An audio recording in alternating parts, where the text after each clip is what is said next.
әділет, жекпе-жек туралы не ойлайсың? Неге олай ұтылып қалдың? Мына жерде действительно андай разбиение, младенец болып қалды ғой кәдімгідей. Мен вообще избиение. Мен бірінші рет бокс көріп тұрмын, жалпы екінші рет рингқа шығып тұрмын. Вообще мен енді бойда көрген шығарсыздар, қайта-қайта күреске кіріп кетіп отырдым.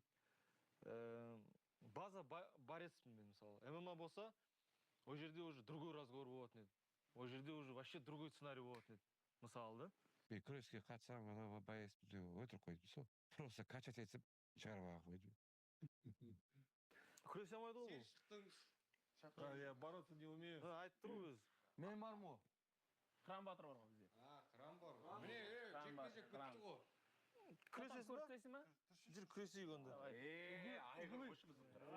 Жігіттер бұрышты қарап қойыңдар, Я ұстап отырамыз. Ай, қыран, там.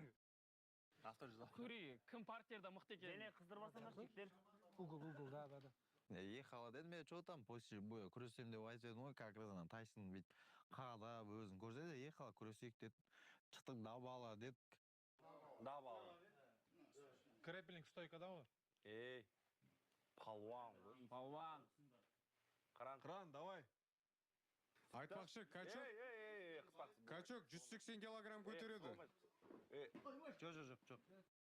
Ары қарай. Тарт аяғын. Хорош, давай. Бас давайла, бас. Ой, хорош.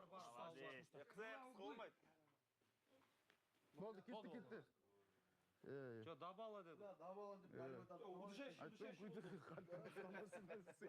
Аузын қанатып қойды.